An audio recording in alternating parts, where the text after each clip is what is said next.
రైతులు వ్యవసాయం చేయాలంటే ఎన్నో కష్టాలు నష్టాలు ఎదుర్కోవాల్సి ఉంటుంది.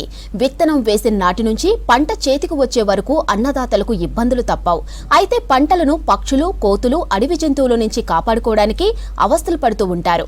ఇక పంటను కాపాడుకోవడానికి వినూత్న ఆలోచనతో పలు రకాల ప్రయత్నాలు చేస్తున్నారు జగిత్యాల జిల్లా రైతులు.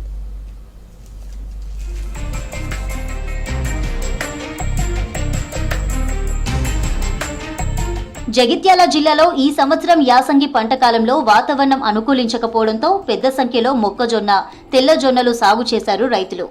ఈ ఏడాది సాగు మంచిగా అయిందని సంతోషంగా ఉన్న రైతులను కోతులు, చిలుకలు, పిట్టలు ఇబ్బందులకు గురి చేస్తున్నాయి. వీటి నుంచి పంటలు కాపాడుకోవడానికి రైతులు ఒక్కొక్కరు తమకు తోచిన పద్ధతిలో ప్రయత్నాన్ని చేస్తున్నారు. మల్లాపూర్ మండలంలోని రాఘవాపేట్, ముత్యంపేట్ గ్రామాలకు చెందిన రైతులు చేళ్ల చుట్టూ చీరలు, చేపలు పట్టే వలలను చుట్టారు. చుట్టూ చీరలు కట్టినామా, ఒక్క చిలుక ఆలది ఆలే కానీ వాళ్ళు తట్టుకుంటుంది, చీరకు తట్టుకొని అట్లే ఉంటుంది. అది దాని భయానికి ఇక మళ్ళీ రావిగా చిలుకలు రావిగా. అది మంచి పద్ధతి. చీరలు కట్టుడు జాలి అయినా ఈ చీరలు అయినా మంచి పద్ధతి. కోతులు కూడా జాలి పెట్టినా రావు, చీరలు కట్టినా రావు. చీరలే కానీ జాలి కానీ బాగా పనిచేస్తుంది మొక్కలకు. తెల్లజొన్న పెట్టినాం మేము, పంట కొద్దిగా మంచిగా వస్తుందని. పిట్టే విపరీతంగా పిట్టే కానీ చిలుక కానీ ఆలుతుందని ఇక్కడ ఇక దూరాలు వచ్చి 10-11 దాకా కావాలి, పిట్ట కావాలి ఉన్నాడు. ఇదే పని ఇక మాకు. మళ్ళీ 3 అయిందంటే మళ్ళీ 6 దాకా మళ్ళీ ఉండాలి. మధ్యాహ్నం ఉండదు, మధ్యాహ్నం కొద్దిగా తక్కువ ఉంటుంది. ఎండకు కొద్దిగా వాతావరణం సెలవడదంటే ఎక్కువ వస్తుంది. కోరుట్ల నియోజకవర్గంలోని రైతులు మొక్కజొన్న, తెల్లజొన్నలు, సజ్జలు పండిస్తున్నారు. వాటిని కాపాడుకోవడానికి కొందరు చేళ్లల్లో మైకులు పెట్టారు. దీని సౌండ్ ద్వారా మనుషుల అలికిడి ఉన్నట్లుగా ఏర్పాట్లు చేశారు.